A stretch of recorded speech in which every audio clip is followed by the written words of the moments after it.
Assalamualaikum warahmatullahi wabarakatuh. Pada kesempatan kali ini saya menceritakan kisah mantan istri Nabi Khidir alaihissalam. Pada peristiwa Isra Mi'raj, Rasulullah mencium bau wangi. Lantas beliau bertanya kepada Jibril, "Wahai Jibril, bau apakah ini?" Malaikat Jibril pun menjawab, "Ini adalah bau Masyitoh dan anak-anaknya." Masyitoh adalah pembantu rumah tangga istana Fir'aun. Suatu hari dia menyisir rambut putri Fir'aun. Tiba-tiba sisirnya terjatuh dari tangannya. Lalu dia mengambil sisir tersebut sambil berucap, "Bismillah." Mendengar nama Allah disebut, maka putri Fir'aun itu bertanya, "Apakah ada Tuhan selain ayah?" Masyitoh menjawab dengan singkat, "Iya." Kemudian putri Fir'aun mengabarkan kepada ayahnya tentang kejadian tersebut. Maka Fir'aun memanggil Masyitoh dan bertanya, "Apakah ada Tuhan selain aku Masyitoh?" Masyitoh pun menjawab, "Iya, Tuhanku dan Tuhanmu adalah Allah Subhanahu wa Ta'ala." Lantas Fir'aun memanggil suami dan anak-anaknya Masyitoh dan meminta kepada semuanya untuk meninggalkan agama lamanya. Masyitoh, suami dan anak-anaknya menolak. Fir'aun pun mengancam akan membunuh semuanya jika keluarga Masyitoh tidak menuruti keinginannya Fir'aun. Namun mereka malah mempersilakan. Akhirnya Fir'aun meletakkan dandang besar di atas pawon yang apinya menyala-nyala. Fir'aun mempersilakan Masyitoh, suami dan anak-anaknya untuk masuk ke dalam dandang. Masyitoh pun takut bukan main. Namun ia tetap harus melangkah menuju dandang yang mendidih itu demi mempertahankan agamanya. Tampak sekali Masyitoh ragu-ragu karena ketakutan. Tiba-tiba seorang anak yang masih ia gendong berkata, "Wahai ibuku yang paling kusayang, bersabarlah atas siksaan kita ini. Karena engkau berada di jalan yang benar."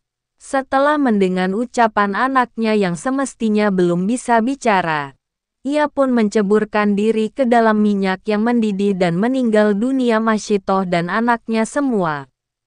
Ketahuilah, ada 4 anak yang semestinya belum saatnya bicara akan tetapi mereka mampu berbicara seperti layaknya orang dewasa. Namun setelah berbicara ala kadarnya, mereka kembali seperti semula yang belum mampu untuk bicara. Seorang raja menjodohkan anaknya dengan Masyitoh, dengan harapan hasil perjodohan bisa mendapatkan anak yang kelak sebagai pewaris tahta kerajaan. Sang anak raja pun siap menikahi Masyitoh. Namun sang anak raja enggan menggauli sang istri. Dan suatu ketika anak raja berkata kepada si istri, "Sebenarnya aku tidak membutuhkan seorang wanita di sampingku. Karena itu aku akan memberikanmu 2 pilihan. Apakah kamu mau aku ceraikan atau kamu mau tetap tinggal bersamaku dan beribadah kepada Allah? Namun kamu harus menjaga rahasia ini." Masyitoh ternyata memilih yang kedua. Maka mereka pun tinggal bersama. Setelah setahun mereka berkeluarga, raja memanggil istri anaknya dan bertanya, "Sesungguhnya kamu ini wanita yang masih muda. Anakku pun juga masih muda. Namun kenapa kalian tidak juga memiliki anak?"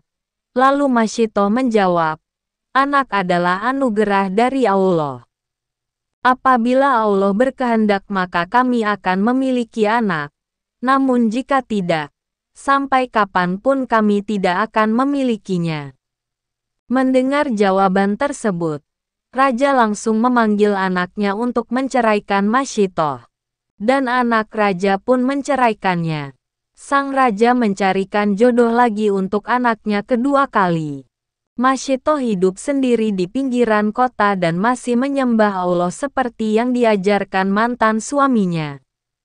Pada suatu hari, ia bertemu seorang laki-laki dan ia mendengar laki-laki tersebut menyebut Bismillah. Dan Masyitoh pun bertanya kepadanya, dari mana kamu mendapatkan nama Allah itu?" Laki-laki tersebut menjawab, "Sesungguhnya saya ini sahabat Nabi Khidir." Maka mereka pun memutuskan untuk menikah. Dan setelah itu mendapatkan beberapa anak dari hasil pernikahan mereka. Setelah beberapa lama, Masyito berakhir menjadi tukang sisirnya anak Fir'aun. Begitu juga dengan suaminya, sebagai pekerja di istananya Fir'aun. Perlu kita ketahui, anak raja yang kami maksud adalah Nabi Khidir. Ya, Nabi Khidir yang menjadi gurunya Nabiullah Musa alaihissalam. Itu yang namanya diabadikan oleh Allah dalam Al-Quran di surat Bani Israel. Jadi, Masyito bisa tangguh keimannya karena beliau mantan istri Nabi Khidir. Maka dari itu, meskipun diceraikan, keimanan tetap melekat di dalam hatinya hingga ajal menjemputnya. Karena saat Nabi Khidir masih menikah dengan Masyito tentu mengajari tentang segala sesuatu bentuk ketauhidan dan keimanannya kepada Allah Subhanahu wa Ta'ala.